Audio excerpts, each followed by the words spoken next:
WhatsApp guys, this is me Lovejeet Arora. स्वागत है आप सभी बच्चों का आज की इस क्लास के अंदर। तो आप एक थंबनेल देख करके आए हैं कि भाई आज की इस क्लास में मैं आपको प्रैक्टिकल फाइल है जिसके बारे में चीजें बताने वाली हूँ। बहुत ही ढूंढा, टीचर से पूछा, नहीं मिला, पता नहीं चल रहा है कि यार प्रैक्टिकल फाइल में ऐसा क्या करें, क्या होगा।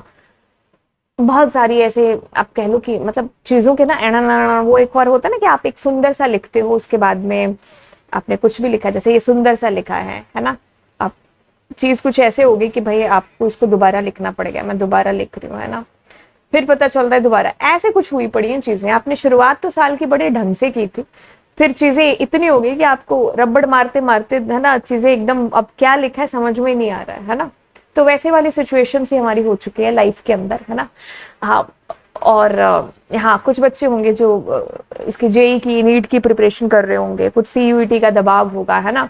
तो ऐसे में यार समझ में नहीं आता। अगर पीछे बैक में देखूं तो यार मार्च में तो बड़े ढंग से स्टार्ट की थी चीजें, सोचा नहीं था कि यार ऐसी भी चीजें हो जाएंगी, है ना। तो यस, आप एक सही वीडियो के अंदर है, क्योंकि मैं आपको बड़े ढंग से गाइड करने वाली हूँ कि आप अपनी प्रैक्टिकल फाइल को किस तरीके से बना सकते हैं। देखो, एट द एंड सॉल्यूशन, अगर कंक्लूजन अगर मैं निकालूं अभी से इस वीडियो का, दैट इज व्हाट कि आपको मेहनत करनी पड़ेगी। ठीक है, बिना मेहनत के आप मत सोचना कि अचानक से जादू से कुछ भी चीज हो जाएगी।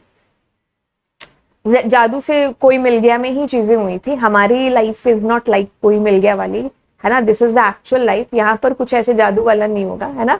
कभी कभी होता है ना, जैसे मैंने जब मूवी देखी थी तो I was also thinking like that कि मैं खेत में या कहीं ऐसे हम लोग जाते थे भाई बहन ना, तो आई वॉज ऑल्सो थिंकिंग कि कोई तो है ना होगा डोरेमोन या उसके जादू जैसा, है ना, जो हमारी जिंदगी आसान बना देगा। ऐसा कोई भी नहीं है। जैसे जैसे बड़े होते गए, है ना, तो फिर पता चला कि हाँ, दुनिया में एक इकलौता शख्स एक ही है जो हमारी लाइफ है जो चेंज कर सकता है, दैट इज वो हम खुद हैं, है ना। तो भगवान ने जादू हमारे अंदर ही डाल करके भेजा हुआ है, बस हम जो है आसपास ढूंढते रहते हैं कि कुछ जादू मिल जाए, बट एक्चुअल में दैट जादू इज इनसाइड अस। ठीक है, तो उसको जगाने की जरूरत है, उस जादू को, एंड बिल्कुल आप वो जादू क्रिएट कर सकते हो। खैर, ये तो हुई मोटिवेशन की बातें, एंड अब हम स्टार्ट करते हैं यहाँ से। और ये 11th का हमारा सिलेबस है। जी हाँ, हम 12th वाले सिलेबस पर बिल्कुल जंप करते हैं।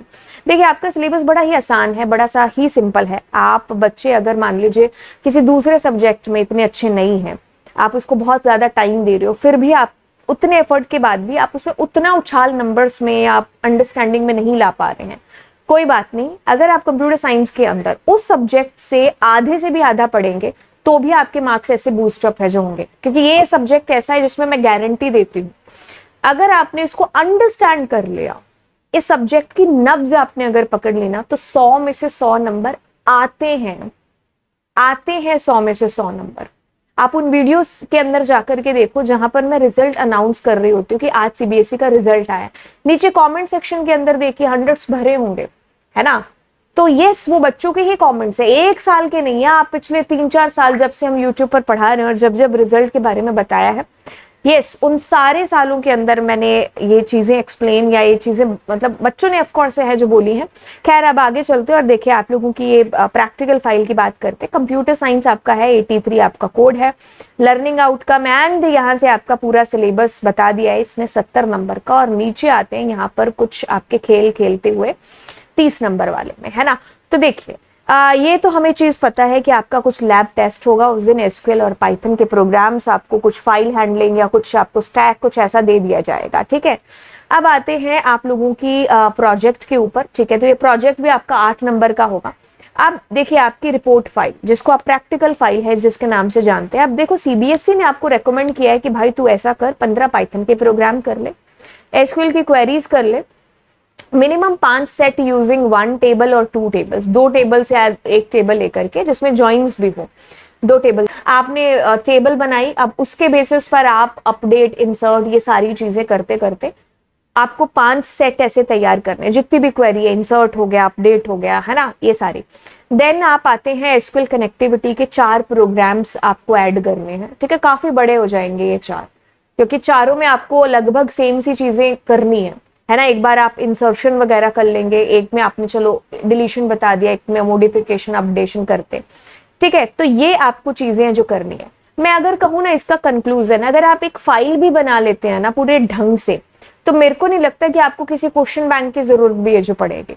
आपको किसी प्रैक्टिस सेट, क्योंकि सारी चीजें तो आप फाइल के अंदर खुद ही कर लिए होते हो, ठीक है। तो ये 7 नंबर की आपकी फाइल है। अब देखिए सीबीएसई आपको ना रेकमेंड करता है कि यहाँ पर तुम, अगर तुमको नहीं मिल रहे ना प्रोग्राम, तो तुम मेरे वाले प्रोग्राम्स कर लो। तो आपको रेकमेंड करता है कि भाई आप पाइथन के ये प्रोग्राम्स, जैसे ये हैश वाला है ना, separated by, then random number वाला, सीएसवी वाला, तो ये आपको रेकमेंड किया होता है सीबीएसई ने, और ये नीचे आपके डेटाबेस के, ठीक है, कि भाई तुम ये वाले प्रोग्राम्स है जो बेसिकली कर लो, ठीक है। तो ठीक है, अगर आपको कुछ और नहीं मिलता, आपके टीचर्स वैसे तो आपको देते हैं, बट नहीं भी देते हैं तो भी आप ये वाले जो प्रोग्राम्स है उनको आप जरूर कर। क्या चीज है कि मैंने आपको सारी चीजें बता दी फाइल से रिलेटेड, कि भाई ऐसे ऐसे आपके फाइल है जो मतलब आपको आपके टीचर्स भी रेकमेंड करेंगे, एंड अगर आपको नहीं उन्होंने, मतलब रेकमेंड का मतलब है कि आपको नंबर ऑफ प्रोग्राम्स की एक लिस्ट दे देंगे। अगर नहीं भी देते तो सीबीएसई के वो जो प्रोग्राम्स है वो आपको करने होंगे, मिनिमम उतने ऐड होने चाहिए आपकी फाइल के अंदर।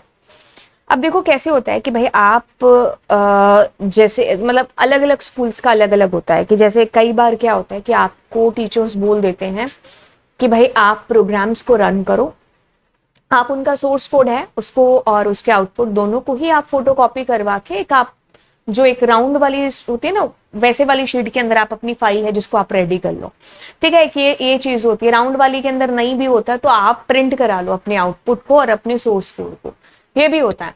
अब कई स्कूल्स के अंदर ऐसा होता है कि भाई आपने प्रोग्राम रन किया, अब आप उसको मैनुअली जाकर के लिखेंगे फाइल के अंदर, उसका आउटपुट भी है जो आप लिखेंगे। कई स्कूल्स के अंदर होता है कि आप मैनुअली अपने सोर्स कोड को लिख रहे हैं, लेकिन आप अपना आउटपुट है जिसका आप प्रिंट करा सकते हैं। तो ये डिपेंड करेगा कि भाई आपके स्कूल में कैसा कल्चर चल रहा है। ऐसा नहीं होगा कि आपकी क्लास में 30 बच्चे हैं तो 29 स्टूडेंट्स कुछ और कर रहे हैं और आप कुछ और ही करके ले गए, ठीक है। नहीं, मतलब 100% हर स्कूल का जो एक पैक होता है ना, वो बिल्कुल एक तरीके से सेम होता है कि जो चलता आ रहा है, ठीक है। एक बार अप्रूवल मिल गया, टीचर उसको छेड़ेगा नहीं, आपको उसी हिसाब से उसकी फाइल को बनाना होगा। आप ये नहीं कह सकते बचने के लिए मेहनत से कि आप लिखवा क्यों रहे हो, फलाने फलाने स्कूल में तो प्रिंट आउट निकलवा रहे हैं, ठीक है। देखो हर स्कूल का अपना है, तो आपको अगर जो है आपके टीचर ने बोला कि आपको उसको लिखना ही है मैनुअली और आपको आउटपुट भी लिखना है, तो आपको लिखना ही पड़ेगा। तो ये डिपेंड करेगा, ठीक है, आपका कैसा भी हो, लेकिन प्रोग्राम्स तो वैसे ही एंटर होंगे ना आपके फाइल के अंदर।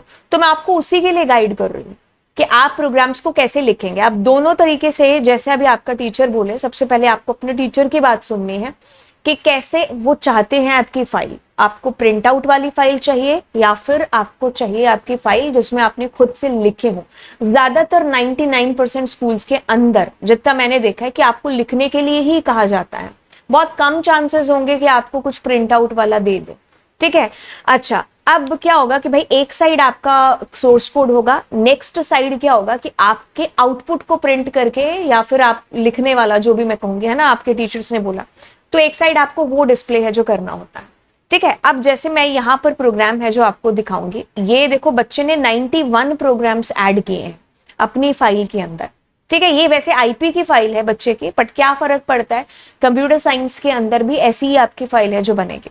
तो आपका ये सर्टिफिकेशन और ये जो शुरू की चीजें होंगी ये आपको आपके स्कूल से मिल जाएंगी। आप उसके अंदर बाद में इंडेक्स को ऐड कर रहे होंगे। कई बार क्या होता है, स्कूल के अंदर बनी बनाई फाइल आपकी होती है, तो इंडेक्स का पेज उसमें पहले से ऐड होता है। तो आप अगर इंडेक्स भर चुके हैं, कोई बात नहीं, आप एक नया इंडेक्स का पेज वहां चिपका लेना, ठीक है। तो इतना नहीं कि इंडेक्स में 12 दे रखे हैं, इंडेक्स तो मैं 12 ही प्रोग्राम बनाऊंगा, ठीक है। नहीं, आप साथ में एक पेज ऐड करके उसमें भी इंडेक्स मैंडेटरी है, ठीक है, तो आप उसको बनाएंगे। उसके बाद आप जैसे ही प्रोग्राम, जैसे इस बच्चे ने क्या किया है कि मतलब अलग अलग सेक्शंस बना दिए सभी के, आप ऐसे स्टैक का एक अलग से सेक्शन बना दो, फाइल हैंडलिंग में तीनों फाइल्स का एक अलग से सेक्शन बना दो, उसमें कनेक्टिविटी का अलग से सेक्शन, एसक्यूएल का अलग से सेक्शन, ठीक है। तो आप ऐसे सेक्शन वाइज अपने प्रोग्राम्स को ऐसे देखो, आउटपुट इसने देखो ढंग से, इसने तो हर एक चीज ही क्या है रन करी है, ठीक है। तो आप जैसे इसने आईपी की फाइल ऐसे करके बनाई, एक साइड इसने आउटपुट दिखाए हैं, एक साइड इसने जो है मतलब आउटपुट वैसे इसने नीचे ही शो कर दी, इट्स ओके, क्योंकि इसने प्रिंटेड किया है। लेकिन मूवमेंट जब आप वो वाली फाइल बनाते हो तो जिसमें आप इधर ही लिखते हो और इधर आउटपुट है ना, तो ये डिपेंड करेगा आपकी उस फाइल के ऊपर भी, आप कैसी फाइल है जो बना रहे हो, है ना। तो इस तरीके से आपने ये चीजें करनी है। अब देखो मैं आपको क्या करती हूँ, आपको एक प्लेलिस्ट के ऊपर लेकर के चलती हूँ। ये प्लेलिस्ट में मैंने यहाँ पर प्रोग्राम से जो करा रखे हैं, ठीक है, ये मैंने कराया था 2021 वाले बैच के अंदर। आपके प्रोग्राम्स कौन सा चेंज हुए हैं। ऐसा नहीं है कि 2021 में कुछ ऐसे ही कुछ चीजें हो रही थी और नहीं, आपका सिलेबस इज सेम, ठीक है। तो क्या फर्क पड़ता है कि 2021 में मैंने अगर प्रैक्टिकल फाइल आपको पढ़ाई है, मतलब एक एक प्रोग्राम आपको कराया, और क्या फर्क पड़ता है कि अभी मैं आपको वही सेम चीज बताऊंगी, है ना। तो आप इस प्लेलिस्ट को है जो रेकमेंड कर लेना। मैं क्या करूंगी, इसी वीडियो के बाद में इनके में से प्रोग्राम्स को निकाल निकाल करके ऐड कर दूंगी, ठीक है। तो आप इसमें से प्रोग्राम्स का आइडिया ले सकते हो, मतलब प्रोग्राम्स कर लीजिएगा। और उसके बाद में अगर आपके टीचर्स आपको बोलते कुछ प्रोग्राम्स ऐड ऑन करने के लिए, आप वो भी है जो इसके अंदर कर लेना, ठीक है। तो मैं इसमें से आपको निकाल करके इसी प्लेलिस्ट में आगे चिपका दूंगी, ठीक है। तो आप अपनी फाइल है जिसको आप रेडी कर लीजिएगा। एंड यस, तो बस ये चीजें, अगर आपको कुछ और चीज जाननी है तो आप नीचे कमेंट सेक्शन के अंदर मुझे बता दीजिएगा। बाकी मैंने इसमें सारे प्रोग्राम्स है जितने सीबीएसई द्वारा रिकमेंडेड हैं वो मैंने, देखो ये एक एक करके बता दिए, 1 नंबर, ये आगे पीछे थोड़ी सी लिस्ट हो गई, ठीक है। तो 1 नंबर, 6 नंबर, ऐसे करके मैंने बता दिया, ठीक है। तो चलिए फिर आपसे मिलते हैं अगली क्लास के अंदर। एंड यस, आप भूलना नहीं इस चैनल को सब्सक्राइब करना। ज्यादा से ज्यादा उन बच्चों तक आप इस वीडियो को भेजने की पूरी कोशिश करिए जिनको वाकई में नीड है, जो सर्च कर रहे हैं, है ना। आप जितना सर्च करेंगे, मतलब आप जितना शेयर करेंगे, उन बच्चों तक ये वीडियो ज्यादा से ज्यादा जो पहुंच सकते हैं, ठीक है। तो यस, शो योर सपोर्ट, बच्चों के साथ शेयर करिए इस चैनल को, इस वीडियो को। एंड यस, फिर मिलते हैं आपसे नेक्स्ट क्लास में। Thank you so much. Bye bye.